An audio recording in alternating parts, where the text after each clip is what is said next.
Hello students, good morning all of you. प्यारे विद्यार्थियों, rising star academy Sharma mathematics के online classes में आपका हार्दिक स्वागत है।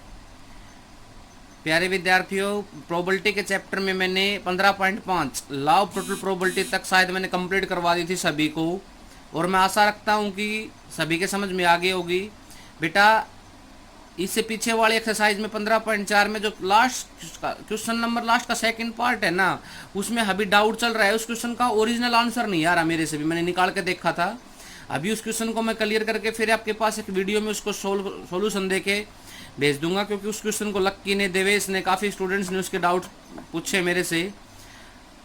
मेरा अगला टॉपिक है बेटा, आज का topic Bayes theorem, most and most important topic, जिसमें से 6 नंबर का काम तो 101% आएगा ही आएगा। 200% नोट कर लो बेटा। बेस थ्योरम में 6 नंबर का काम आएगा। सबसे पहले तो बेस थ्योरम के बारे में पढ़ेंगे कि बेस थ्योरम होती क्या चीज़ है।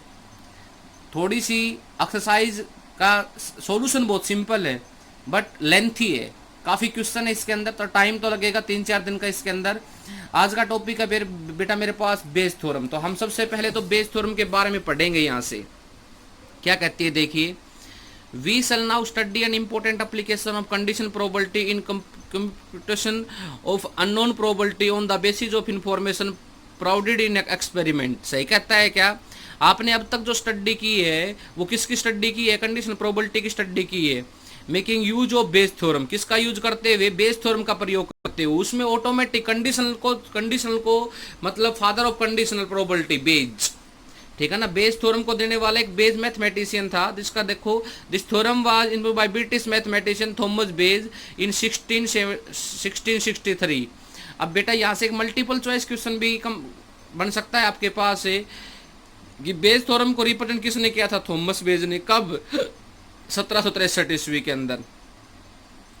Hence name after this Bayes theorem connected by conditional probability of E by A. EI has occurred with the conditional probability A upon EI of the A and EI as the occur of the each I and probability of EI as themselves। ये तो सब बातें आपने पढ़ रखी है। मतलब एक इवेंट की प्रोबेबिलिटी आपको निकालनी होगी, एक इवेंट्स की प्रोबेबिलिटी आपको गिवन होगी। वही की बात है, एक क्लास में 40 बच्चे हैं, लड़कियों की प्रोबेबिलिटी गिवन है, लड़कों की प्रोबेबिलिटी मुझे निकालनी होगी। तो क्या कहते हैं भाई, थॉमस बेज क्या कहती है हमारे पास? थॉमस बेज ये कहता है कि मेरे पास देखिए बेटा, थॉमस बेज को थोड़ा समझने की कोशिश करिए, उसके बाद आगे बढ़ता हूं। ये बैग है, ये पहला बैग, ये दूसरा बैग, ठीक है। इसमें 3 वाइट 4 रेड, इसमें 4 वाइट और 2 रेड। इसमें टोटल बाल होगी भाई 7, इसमें टोटल बाल होगी 6। थॉमस बेज ने क्या कहा था? थॉमस बेज ने ये कहा था कि भाई बैग को सिलेक्ट किया, probability of E1 1/2, probability of E2 1/2। इसमें से रेड बाल निकालो, probability of R by E1 4/7, probability of R by E2 2/6। Bag को सिलेक्ट करो, बैग में से बॉल निकाल ली। अब बैग की प्रोबेबिलिटी निकालनी है। अब तक हम किसकी प्रोबेबिलिटी निकालते थे? बॉल की। बैग के अंदर जो आइटम होता था ना, उस आइटम की प्रोबेबिलिटी निकालते थे। लेकिन आज मुझे किसकी प्रोबेबिलिटी निकालनी है भाई? मुझे इस आइटम की प्रोबेबिलिटी निकालनी, मुझे बैग की प्रोबेबिलिटी निकालनी है। जब आइटम की प्रोबेबिलिटी निकालनी होगी तो मुझे बेस थ्योरम लगानी पड़ेगी। क्या लगानी पड़ेगी? बोलो बेटा, बेस थ्योरम। तो बाई बेस थ्योरम। देखो सवाल तो यहीं से बन गया मेरे पास। एक एग्जांपल ने क्लियर करवा दिया। मैं हमेशा पहले एग्जांपल करवाता हूं। एक bag contain 3 white 4 red ball, एक another bag contain 4 white 2 red, total 6, total 7। A bag is selected, एक बैग को सेट कर लिया। Find to be the red ball निकाल लिया। Find the probability of first bag, किसकी प्रोबेबिलिटी निकालनी है भाई? बोलो बेटा मेरे को, प्रोबेबिलिटी ऑफ E1 बाई में R, पहले बैग की प्रोबेबिलिटी निकालनी जिसने रेड बॉल हमारे से दी है। तो क्या करेंगे भाई, जोन से बैग की प्रोबेबिलिटी निकालनी है ना, वो बैग ऊपर, बस पहला बैग, पहले बैग से निकाली गई रेड बॉल, बस सिर्फ ऊपर तो सिर्फ उसको कंसीडर करना है, जोन से बैग की प्रोबेबिलिटी आपको निकालनी है सिर्फ वो, और नीचे सारे प्लस कर दिए जाएंगे। पहला बैग, पहले बैग से निकाली गई रेड बॉल, प्लस दूसरा बैग, और दूसरे बैग से निकाली गई रेड बॉल। बेटा मेरा कॉन्सेप्ट समझ में आ रहा है कि नहीं आ रहा? यहां तक तो क्वेश्चन सही था। ये है सबसे मेन इंपॉर्टेंट बात, तो यही जो मैंने अभी गोलदारे में फिक्स किए ये है।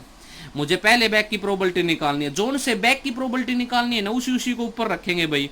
पहला बैग, पहले बैग में से पहला बैग जिसने रेड बॉल दी हमारे से नीचे, पहला जिसने रेड बॉल दी, दूसरा जिसने रेड बॉल दी, तीसरा होता तीसरे रेड बॉल देती। अगर 3 बैग होते तो ऊपर है तो एक ही बैग कंसिडर होता। लिखो भाई पहला बैग 1/2, पहले बैग से ली गई रेड बॉल 4/7, पहला बैग 1/2 गुणा में 4/7 जमा में 1/2 गुणा में 2/6। इस कंडीशन को जैसे ही सोल्व आउट करेंगे तो बेटा मेरे पास इस क्वेश्चन का, इस एग्जाम्पल्स का आंसर आ जाएगा।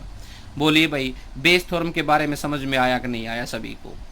किसने दिया था बेस थ्योरम को सबसे पहले? थॉमस बेज, ब्रिटिश देश का मैथमेटिशियन 1763 ईस्वी के अंदर। अभी एक छोटा सा एग्जाम्पल था। एग्जाम्पल क्या था? एक बैग को सिलेक्ट किया, बैग में से रेड बॉल निकाली। बैग होने की प्रोबेबिलिटी को, जब बैग में से कोई आइटम निकाल के किसी ड्रोन में से उसी आइटम की बैग की प्रोबेबिलिटी निकलवाएगा तो बेस थ्योरम लगेगी यहाँ से। जैसे कि एक्सरसाइज के ऊपर मूव कर रहा हूं और मैं वहां से क्वेश्चन करवाना स्टार्ट करता हूँ। क्वेश्चन नंबर 1 देखिए भाई क्या कह रहा है। देखिए बेटा क्वेश्चन नंबर 1, एक अरन contain 1 white and 6 red ball. Aran B contain 4 white and 3 red ball. One ball is drawn at random from the one of the aran and is found to be white. Find the probability it was drawn from aran A. हो गया ना question हमारा, बदल गया ना automatic mind. मतलब Bayes theorem को question करने के लिए आप मेरे से ये क्वेश्चन पुटअप नहीं कर सकते कि सर बेस थ्योरम की पहचान कैसे होगी। बेस थ्योरम की पहचान तो डायरेक्ट में ही हो रही है मेरे पास। ये कौन सा बैग? फर्स्ट। ये कौन सा? सेकंड। एक run contain 1 white 6 red, 1 white 6 red total 7। अरन बी कंटेन 4 वाइट और 3 red total 7। 1 ball in draw and random from the one of the अरन। सबसे पहले तो पहले अरन को सिलेक्ट करो भाई। E1 इज इक्वल टू 1/2 और E2 is equal to 1/2। Bag को सिलेक्ट करके इसमें से एक बॉल निकालनी है और वो बॉल व्हाइट कलर की होनी चाहिए भाई। प्रोबेबिलिटी ऑफ W बाई में E1, पहले रन से व्हाइट बॉल होने की probability 1/7। Probability of W by में E2, दूसरे रन से व्हाइट बॉल होने की प्रोबेबिलिटी 4/7। बोलो बेटा समझ में आ रहा है? पहले अरन को सिलेक्ट किया, पहले अरन को सिलेक्ट करके उसमें से व्हाइट बॉल निकाल ली। Find the probability it was draw from the urn A by Bayes theorem.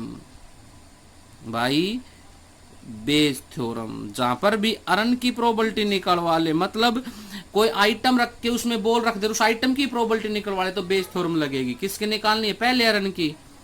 Probability of E1 by में ए, बाई में W, ए नहीं W लिख दो। बोलो भाई पहला अरन, पहले अरन से निकाली गई व्हाइट बॉल। ऊपर तो सिर्फ यही लिखना है, जोन से अरन को आपने निकालना है सिर्फ वो नीचे सारे भाई।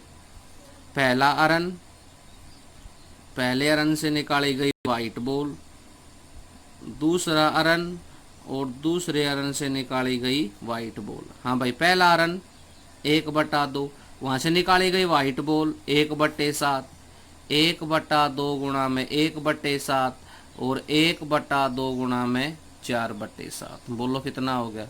1/14। नीचे बोलो 1/14 जमा में 4/14। ऊपर से आ गया भाई 1/14, नीचे से आ गया 5/14, 14 से 14 कैंसिल आउट। बोलो रिजल्ट क्या कंसीडर हो गया? 1/5। बोलिए बेटा समझ में आया कि नहीं आया? क्वेश्चन नंबर 1, मतलब कॉन्सेप्ट वही है सेम, कुछ भी अलग नहीं है। बैग को सेलेक्ट करो, बैग में से बॉल निकालो और बैग की प्रोबेबिलिटी निकाल दो। पीछे बैग को सेलेक्ट करके बैग को सेलेक्ट करके पहले बैग में से बॉल निकालो, उसमें व्हाइट बॉल होने की प्रोबेबिलिटी निकलवा रहे थे, तो टोटल प्रोबेबिलिटी लग गई थी।